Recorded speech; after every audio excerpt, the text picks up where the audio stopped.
महाराज जी, जो भगवत प्राप्ति का स्वरूप है, हमारा देह भाव पुष्ट हो गया है मायाकृत, अज्ञान के कारण ये देह भाव पुष्ट हो गया है।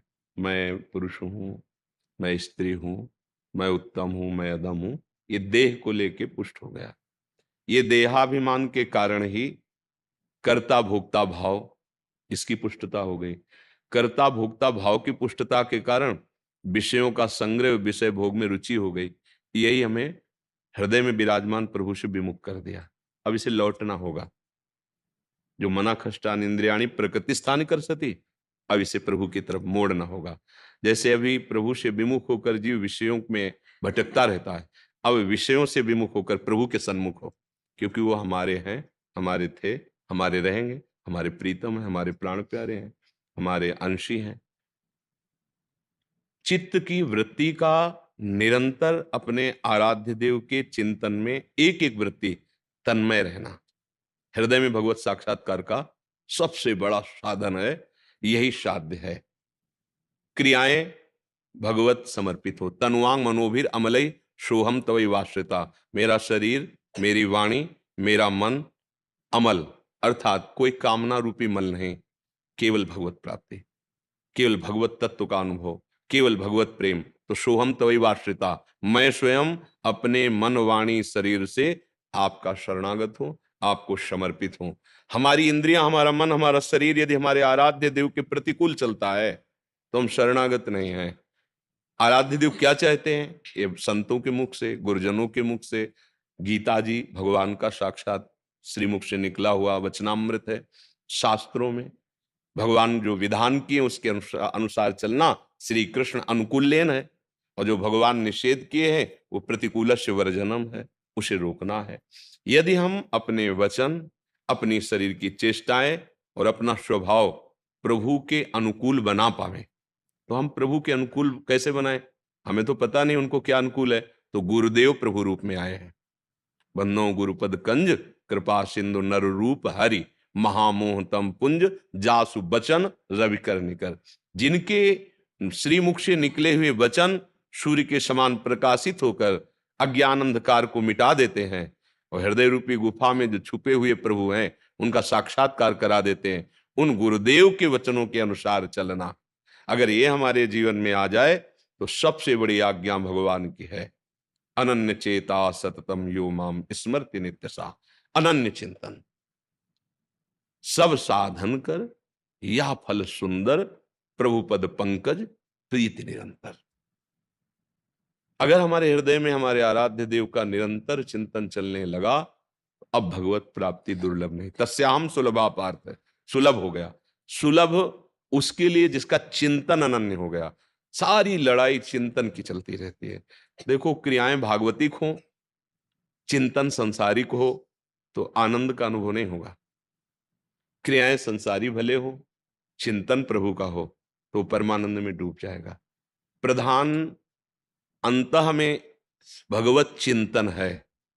प्रायः बहिर्मुखता के कारण हम इस बात पर ध्यान नहीं दे पाते, क्योंकि प्रश्नकर्ता भगवान के वैराग्य मार्ग में चलने वाले परमहंसों की स्थिति को प्राप्त करने वाले हैं। इसलिए हम लोग बहिर्मुख चेष्टाओं के द्वारा समझते हैं कि भगवत प्राप्ति हो जाएगी। अभी आज के इस सत्संग में था, नंद बाबा कह रहे हैं, यद्यपि मैं पुत्रेष्टि यज्ञ करवा तो रहा हूं, पर मैं अच्छे से समझता हूं कि क्रियाओं के द्वारा उस सच्चिदानंद को प्राप्त नहीं किया जा सकता है। क्रियाफल चंचल होता है। जब क्रियाएं हैं जो प्रारंभ की जाती हैं और अंत होता है, तो उसका फल भी वो चंचल ही होगा, अस्थिर होगा, स्थिर नहीं होगा। हाँ, ये जरूर विश्वास है कि मैं उनका शरणागत हूं, उनका चिंतन करता हूं, तो कृपा करके मिल जाएंगे। यही मिलने का मार्ग है। मिलने का मार्ग यही है कि हर उपाय करके देख रहा हूं, पर मेरा मन, मेरी बुद्धि, मेरा चित्त, मेरा अहम, नाथ, ये आपके अनुकूल नहीं हो रहा। मैं आपकी शरण में हूं, आप संभाल लीजिए। और निरंतर चित्त वृत्ति लगाने का प्रयास, बस चिंतन ही भगवत प्राप्ति है। जिसकी अखंड स्मृति एक धार, जैसे गंगा की धारा, जैसे तैल धारा, जैसे एकांत में रखा हुआ दीपक जहां वायु का झकझोर न हो, वो लो, ऐसे ही अविरल चिंतन, निरंतर चिंतन, यही भगवत प्राप्ति का स्वरूप है। जहां निरंतर नाम या मंत्र चलने लगता है तो रूप झलक अपने आप आ जाती है। और इनका रूप ऐसा है कि चित्त को, मन को पंगु कर देता है। मतलब वो छोड़ना भी चाहे तो नहीं छोड़ पाएगा, ऐसी स्थिति हो जाती है।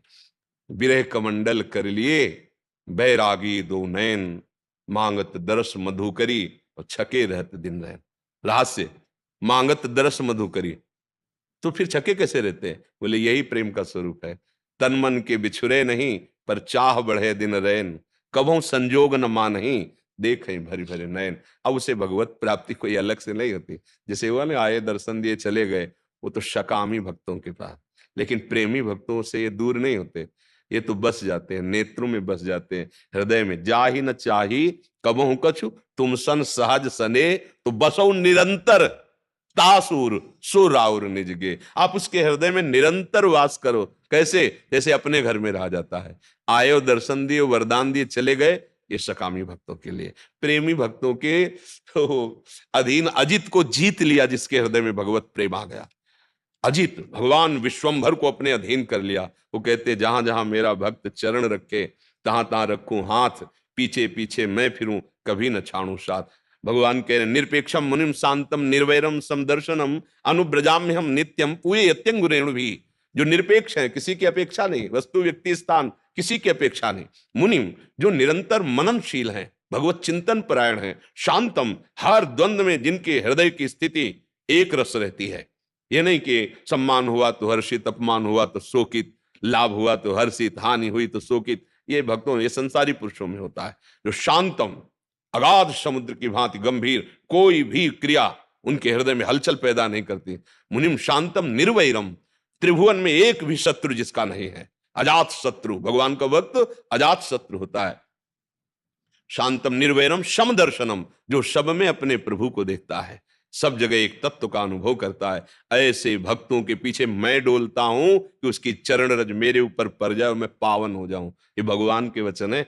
स्वयं स्वयं श्री भगवान श्री कृष्णचंद्र जी कहते हैं एकादश स्कंद में, निरपेक्षम मुनिम शांतम निर्वैरम समदर्शनम अनुब्रजाम्यहम नित्यम पुयेत्यंगुरेणु भी। ये कब? जब निरंतर भगवत चिंतन चल रहा है। इसलिए सब साधनों का एक ही सार है, मोहि लख परत भरत मत हो। जनक जी महाराज, वशिष्ठ जी महाराज, ये सब बड़े ज्ञानी हैं, पर भरत महिमा की जब बात आती तो कांप जाते हैं। मेरी मति भरत की महिमा मानो अगाध जल राशि है, और मेरी मति अबला की भांति किनारे पर खड़ी कांप रही कि पार नहीं कर सकती। प्रेम, भरत अर्थात मूर्तिमान प्रेम। तो उन सब महापुरुषों का एक ही मत है कि आंखों से अश्रु प्रवाह हो, हृदय में उनका ध्यान हो, जिह्वा पे उनका नाम हो, इससे बड़ी कोई सिद्धि नहीं, इससे बड़ी कोई सिद्धि नहीं। फिर भगवत प्राप्ति करनी नहीं होती। वो नहीं छोड़ते हैं, वो नहीं छोड़ते हैं। भक्तन पाछे यो फिरें जो बछड़ा संग आए, भक्तों के जीवन चरित्रों में। और आप स्वयं भजन करने वाले खुद अनुभव करें, पग पग पर आपको हरि का प्यार दुलार। कोई क्षण ऐसा नहीं कि अपने स्वामी के सानिध्य का हमें अनुभव ना हो, कोई क्षण ऐसा नहीं। पर यह है कि अगर आपने किसी और को अपना माना है तो वो प्यार वही कर रहे हैं, पर आप समझ नहीं पाएंगे। अगर केवल एक बात है, एक भरोसो, एक बल, एक आस विश्वास। चातक की बात कह रहे हैं, एक राम घनश्याम हित। चातक, चातक का स्वभाव जानते हो? वो पी पी पी पी पुकार रहा है। दूसरे पक्षी ने कहा है बावरे, जिसे तू पी पी पुकार रहा है मेघ को, वो गर्जना करके तुझे डांट रहा है, ओले फेंक कर तेरे पंखों को चोट पहुंचा रहा है, फिर भी तुझे उसे प्यार कर रहा है। अरे तू पी पी करके पुकार रहा है, उसे अमृत बरसाना चाहिए, वो ओले बरसाता है। तो कहता तुम जानते ही नहीं हो, तुमने प्यार ही नहीं किया। मेरा मेघ गर्जना करके मुझे दुलार कर रहा है। ये जो पंखों में मेरे ओले पड़ते हैं ना, मुझे अपने प्रीतम के स्पर्श का अनुभव हो रहा, उसे दोष दर्शन नहीं हो रहा। एक चातक पक्षी उड़ के जा रहा था, थका हुआ लग रहा था। दूसरे पक्षियों ने कहा आओ इस वृक्ष पे विश्राम कर लो। उसने कहा नहीं, ये और जल से सींचा गया, सीधे मेघ जल से जो सींचा जाता है उसी वृक्ष में मैं बैठता हूं, क्योंकि मैं मेघ का प्रेमी हूं। आगे चल करके एक बहेलिये ने बाण मार दिया, वो गंगा की धारा में गिर गया। वो चोंच ऊपर किए तो एक पक्षी ने पूछा कि गंगा की बूंद अंतिम समय मुख में चली जाए तो भगवान को प्राप्त होता है। तू चोंच ऊपर क्यों किए? बोले मैं चातक हूं, मैं केवल स्वाति जल पीता हूं जो मेघ से बरसता है, क्योंकि मैं प्यार मेघ से करता हूं। ये एक राम घनश्याम हित चातक तुलसीदास, ऐसी अनन्यता यदि इष्ट के प्रति हो, सतत चिंतन हो, तो किसी से पूछने की जरूरत नहीं, आपके हृदय रूपी अवध में सिया राम जी खेलते नजर आएंगे। निश्चित निश्चित ये संतों के अनुभव की और आपके भी अनुभव में है। आप देख लीजिए, अगर भजन मार्ग में हम ठीक से चल रहे तो हर कदम पर भगवान का दुलार, हर कदम पर उनका सानिध्य अनुभव होता है। किनका? जो अन्य आश्रय, अन्य संबंध स्वीकार नहीं किए। नहीं तो प्यार उन्हीं का पर उसको व्यक्ति दिखाई देता है, उसको वस्तु दिखाई देती है, उसको संबंध दिखाई देता है, लेकिन जो अनन्य है उसको प्रभु दिखाई देते हैं, अनुभव होता है प्रभु का।